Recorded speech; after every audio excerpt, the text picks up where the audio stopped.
유럽 하늘이 조용히 갈라지고 있습니다. 수년 동안 170조 원의 예산을 걸고 세계 최강 6세대 전투기를 만들겠다며 온 유럽을 들썩이게 했던 독일과 프랑스의 초대형 프로젝트가 지금은 정반대의 상징이 되어버렸습니다. 바로 미래전투항공 시스템 FCAS인 유럽 6세대 전투기가 사실상 무너지는 분위기라는 해외 보도가 잇따르고 있기 때문입니다. 해외 매체들은 지금 이 사태를 유럽 기술 패권의 붕괴, 방산 리더십 상실이라는 무거운 표현으로 해석하며 그 중심에는 국가 간의 갈등이 아니라 기업 간 주도권 싸움이라는 충격적인 원인을 지적하고 있습니다. 이 거대한 균열을 가장 먼저 전한 곳은 영국의 파이낸셜 타임스였습니다. 해당 보도는 독일과 프랑스가 이미 전투기 개발 자체를 포기하는 방안을 논의하고 있다고 밝히며 전문가들이 경악하는 분위기가 그대로 실렸습니다. 170조 원에 달하는 이 프로젝트에서 가장 핵심이었던 실제 전투기 개발은 사라지고 겨우 전투 클라우드인 지휘 통제형 네트워크만 남길 것이라는 전망까지 나왔습니다. 이 말은 즉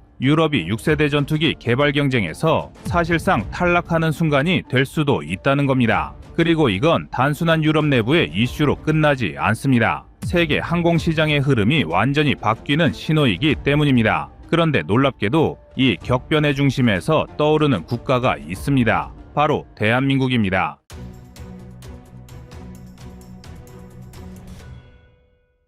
유럽의 거대 프로젝트가 내부 분쟁으로 흔들리는 이 시점에 한국의 KF-21 보람에는 정반대의 길을 걷고 있습니다. 공개된 생산 속도, 레이더 센서 국산화율, 시험 비행 데이터, 그리고 이미 30여 개국이 구매 타진을 해온 기록은 해외 전문가들조차 이 속도면 세계 4~5번째 전투기 개발국을 넘어서 새로운 수출 강국의 탄생이라고 평가할 정도입니다. 특히 최근 아랍에미리트와 KF-21의 대규모 협력 논의가 이어지고 있고 사우디, 폴란드, 핀란드가 잇따라 긍정적 신호를 보내고 있음이 외신 보도로 확인되면서 세계 무대에서 한국의 비중은 전례 없이 커지고 있습니다. 그런데 여기서 더 큰 반전이 등장합니다. 유럽의 FCAS가 흔들리는 바로 그 이유가 한국이 지켜온 방식과 정면으로 대비되기 때문입니다. 유럽이 기업 간 주도권 싸움으로 결국 공동 개발이 멈춘 상황이라면 한국은 반대의 길을 가고 있습니다. ADD, 카이, 한화, LIG 넥스원, 그리고 군 연구진이 매년 1만 명 단위의 전문 인력을 투입해 국가 단일 목표 체계로 움직이는 방식은 해외에서도 극찬받아 왔습니다. 특히 KF-21은 이미 국산화율 89%, 시제기 6대 동시 시험 비행 1800시간 이상의 실비행 데이터라는 정량적 결과를 뽑아냈습니다. 이건 미국, 중국, 러시아 다음으로 독자 체계 구축이 가능한 국가로 평가받는 순간이기도 합니다. 이 상황에서 유럽 170조 원짜리 프로젝트가 무너진다는 건 단순한 사건이 아닙니다. 전 세계는 이제 다음 세대 항공기 시장에 리더를 누가 가져가느냐를 다시 묻고 있고 한국은 그 질문에 가장 빠르게 그리고 가장 정교하게 답하고 있는 국가가 되어버렸습니다. 파이낸셜 타임스는 유럽 내부 갈등을 이혼을 결심했지만 아이들이 집을 떠난 뒤에야 헤어지기로 한 부부 같다고 표현하며 이미 신뢰가 붕괴되었다고 적었습니다. 이 표현이 던지는 의미는 단순한 비유가 아닙니다. 유럽이 더는 독자 전투기 체계를 이끌 수 있는 힘이 없다는 뜻입니다. 반면 같은 시기 한국군은 KF-21 양산 체계를 24기 병렬 생산 체제로 확대하며 기존 서방 국가들이 보여주지 못한 속도로 나아가고 있습니다. 미국과 영국조차 한국의 생산 속도와 기술 투입 효율을 놀라워하고 있습니다. 이러한 배경 속에서 전 세계 방산 시장의 흐름은 갈수록 한국 쪽으로 기울어지고 있습니다. 한국형 전투기의 수출 전망이 급격히 올라가는 이유는 단순한 감정의 문제나 국뽕이 아닙니다. 170조 원짜리 유럽 프로젝트가 실패할 경우 전 세계에서 6세대 수준의 성능과 가격 경쟁력을 모두 갖춘 데야는 한국이 거의 유일하게 남게 되기 때문입니다. 유럽이 놓친 그 자리를 한국이 가져갈 수 있는 순간이 찾아온 겁니다. 그리고 이 변화는 이미 시장에서 나타나고 있습니다. 유럽의 항공 분야 전문가들은 KF-21이 시장을 가져갈 경우 수출 단가가 라팔 대비 최대 40% 저렴하고 F-35 대비 유지비가 절반 수준이라는 데이터에 가장 먼저 반응했습니다. 유지비 부담 때문에 F-35 도입을 꺼려온 국가들에게 KF-21은 오히려 현실적이고 신뢰 가능한 선택지가 되고 있습니다. 이제 세계는 묻습니다. 유럽이 실패한 시대 다음 전투기 패권은 누구에게로 이동하는가? 그리고 한국은 지금 그 질문의 중심에 서 있습니다. 이제 본격적으로 이 흐름의 배경, 유럽 FCAS 내부의 실제 균열, 한국과의 기술적 산업적 대비, 그리고 이 사태가 KF-21 수출 판도에 어떤 폭발적인 영향을 가져오는지 하나씩 살펴보겠습니다. 유럽의 FCAS가 흔들리는 이유를 깊이 들여다보면 단순한 기업 간 갈등이 아니라 구조 자체의 문제라는 점이 드러납니다. 유럽은 국가마다 방산 산업의 이해관계가 다르고 산업 기저도 제각각이라 실제 개발 과정에서는 기술을 공유하면서도 권한을 나누지 않으려는 움직임이 강하게 나타납니다. 다소는 전투기 핵심 설계를 프랑스가 주도해야 한다고 주장했고 에어버스는 독일과 스페인이 주도권을 가져야 한다고 맞섰습니다. 그러면서 핵심 노하우가 빠져나갈 것을 서로 두려워하며 개발 정보를 교환하지 않았고 기술 이전 범위조차 합의하지 못했습니다. 개발 방식도 문제를 키웠습니다. 프랑스와 독일은 원하는 엔진 구조, 스텔스 형상, 센서 통합 체계가 서로 달랐습니다. 특히 엔진 부문에서 프랑스 사프라는 스텔스 엔진 단열 기술을 감추려 했고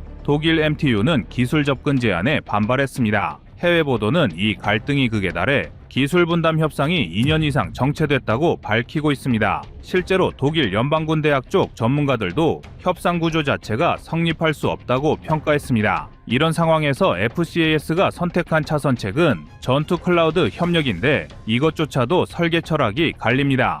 프랑스는 라팔 F5 업그레이드와 같은 자국 중심의 네트워크 체계와 연동되길 원하고 독일은 유로파이터 기반의 기존 데이터 링크 시스템과 연결되길 희망합니다. 네트워크 통합 체계는 각 나라의 전장 운영 방식, 암호 체계, 송수신 장비의 프로토콜까지 다 맞춰야 하는데 여기서도 끝없는 충돌이 터졌습니다. 그 사이 한국의 KF-21 체계는 완전히 다른 길을 보여주고 있습니다. 국방과학연구소와 카이가 통합된 개발 체계를 구축해 엔진 기골 레이더 전장 시스템을 하나의 로드맵에 맞춰 조정했고 부품사 600여 곳이 실시간 데이터 플랫폼을 통해 설계 변경을 즉시 반영하는 방식으로 개발했습니다. 이런 통합 개발 구조 덕분에 시제기 6대가 동일한 수정사항을 같은 날 반영하고 같은 주에 시험 비행을 수행하는 능력이 생겼습니다. 이는 유럽 내부에서도 한국이 가진 일관된 의사결정 구조가 FCAS보다 훨씬 현대적이라는 평가를 받는 부분입니다. 해외 군사 전문 매체에서도 KF-21의 개발 속도에 유럽과 미국이 충격을 받았다는 분석을 실었습니다. 공개된 시험 비행 데이터 1800시간과 에이사 레이더 탐지 성능 초기 검증 결과 그리고 국산화율 89%라는 수치는 한국이 단일 플랫폼을 얼마나 정교하게 관리하고 있는지를 그대로 보여주는 정량적 지표들입니다. 반대로 FCAS는 키를 준 기업이 협상할 때마다 사업이 멈추고 예산이 통과될 때마다 일정이 늘어났습니다. 프랑스 회계감사원 자료에 따르면 FCAS는 지난 4년 동안 계획보다 약 28% 일정이 지연되었습니다. 이 지연은 전투기 부품 설계가 아닌 참여국 조율 과정에서 대부분 발생한 것으로 기록돼 있습니다. 결국 이 사업은 기술이 아닌 정치와 기업 이해관계에서 무너지고 있는 겁니다. 이런 흐름을 가장 먼저 감지한 국가들이 KF-21에 다시 눈을 돌리고 있습니다. 해외 보도에서는 폴란드와 아랍에미리트가 한국의 안정적인 개발 구조와 비용 대비 성능에 주목하고 있으며 F-35 운용 비용 부담을 지닌 국가들이 현실적 대안으로 KF-21을 분석하기 시작했다고 전했습니다. 특히 유지비 부담이 F-35의 절반이라는 수치는 유럽 국가들에게 매우 매력적입니다. 지금 유럽의 6세대 전투기 좌초 위기는 한국에게 단순한 기회가 아니라 시장 구조 자체가 다시 쓰이는 순간이며 세계 전투기 시장의 판도가 바뀌는 장면이 눈앞에서 펼쳐지고 있는 겁니다.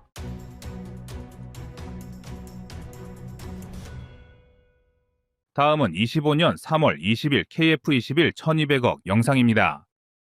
이유는 한국이 KF-21 개발을 성공적으로 진행함에 따라 초기 계획보다 개발비를 6%나 낮췄기 때문입니다. 한국은 초기 계획 단계에서 KF-21을 개발하는데 도합 8조 원 이상의 비용이 필요할 것으로 예상하였으나 순조로운 개발 과정을 거치며 약 6%가 감소한 7조 6천억 원으로 총 개발 비용을 절감하였습니다. 통상적으로 전투기 개발은 각종 기술 난관으로 인해 개발 일정이 지연되고 비용이 상승하는 경우가 많다는 걸 생각하면 오히려 총 개발 비용을 절감한 KF-21의 성과는 너무나도 놀라운데요. 천하의 미국조차 F-35를 개발하는 과정에서 잦은 일정 지연과 결함 폭등하는 개발비로 어려움을 호소하고 있습니다. 하지만 인도네시아의 분담금 축소와 미납 사태가 이어지면서 그만큼의 비용을 한국이 부담함에 따라 개발비 절감의 효과를 전혀 누리지 못할 상황입니다. 그런데 우리 국민들의 공분을 자아낼 소식은 여기서 끝이 아닙니다.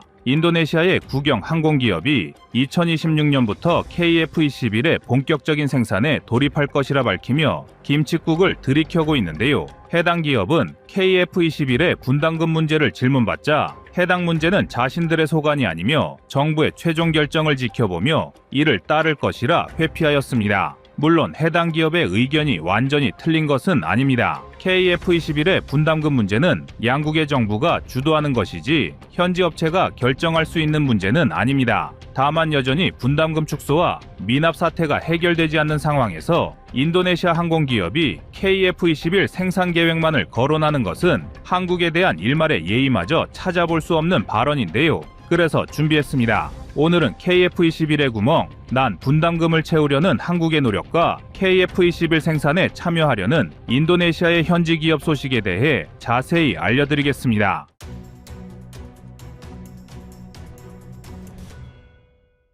당초 인도네시아가 한국과 KF-21을 공동으로 개발하겠다며 납부를 약속한 최초의 금액은 1조 7천억 원이었습니다. 한국은 KF-21을 개발하는데 도합 8조 1천억 원의 개발 비용이 들어갈 것으로 예상했고 인도네시아는 이 중 20%의 사업비를 보조하는 대신 시제기 한 대와 기술 자료를 이전받고 48대의 KF-21을 인도네시아에서 생산하기로 합의하였습니다. 이후 세세한 계약 조건을 다듬는 과정에서 인도네시아가 납부할 금액은 최종적으로 1조 6천억 원으로 결정되었으며 나머지 80%의 개발 비용은 한국 정부와 카이가 각각 60%, 20%씩 분담하기로 합의했었습니다. 문제는 여전히 인도네시아가 납부한 분담금이 4천억 원 수준에 머물러 있다는 것입니다. 인도네시아는 자신들의 재정난을 이유로 분담금 삭감을 요구했고 지난해 8월 분담금을 6천억 원으로 줄이는 조정안을 내놓았는데요. 줄어든 금액만큼 기술 이전을 덜 받는 걸로 계약을 조정했지만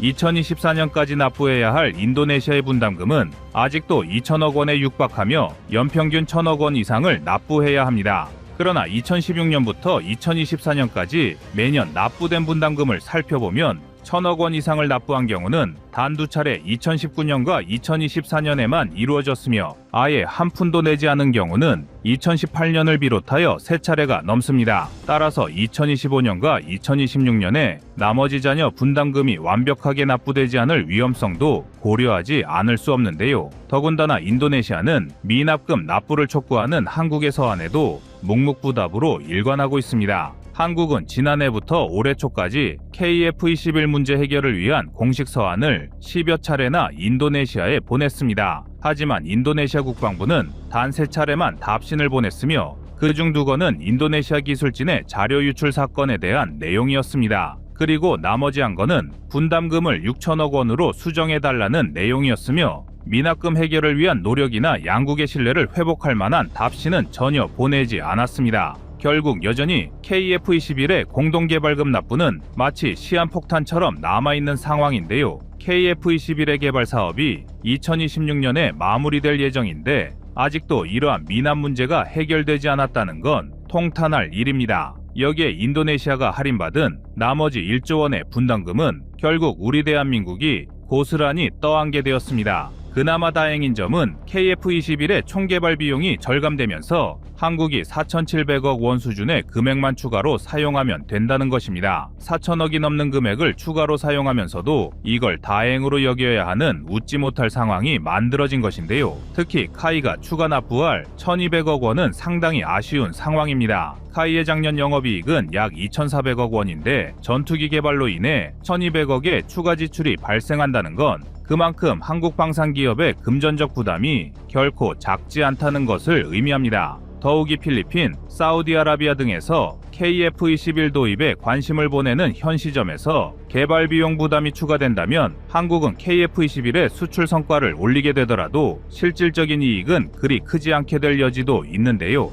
여기에 더해 2026년부터 예정대로 KF-21 생산에 돌입할 것이란 인도네시아 현지 기업의 뻔뻔한 태도도 간과할 수 없습니다. 인도네시아의 국영항공기업 디르간타라 인도네시아 PTDI는 한국이 진행하고 있는 KF-21 시제기 시험 비행에도 참여하고 있는 기업입니다. 이러한 PTDI는 기존의 공동개발 계획에 따라 2026년 이후부터는 자신들도 생산 라인에 가담하여 인도네시아가 도입하기로 했던 48대의 물량을 직접 생산할 의지를 드러내고 있는데요. 분담금 문제가 완전히 해결되지 않은 상황에서 자국과 기업의 이익만을 생각하는 PTDI의 행보는 한국 국민들의 공분을 자아내기에 충분합니다. 만약 2026년까지 나머지 분담금을 완납하지 않는다면 한국도 체계적인 대응책을 통해 인도네시아를 압박할 전략적 카드가 필요합니다. 지금껏 한국이 인도네시아의 무리한 요구 조건을 모두 들어준 이유는 인도네시아가 도입할 48대의 물량과 안정적인 공동개발 관리 때문이었습니다. KF-21은 한국이 블록1과 블록2를 모두 합쳐 120대를 전력화할 계획이지만 여기에 더해 인도네시아가 48대를 도입하기로 결정하면서 그만큼 대당 생산 단가를 낮출 수 있을 것이란 분석이 지배적이었습니다.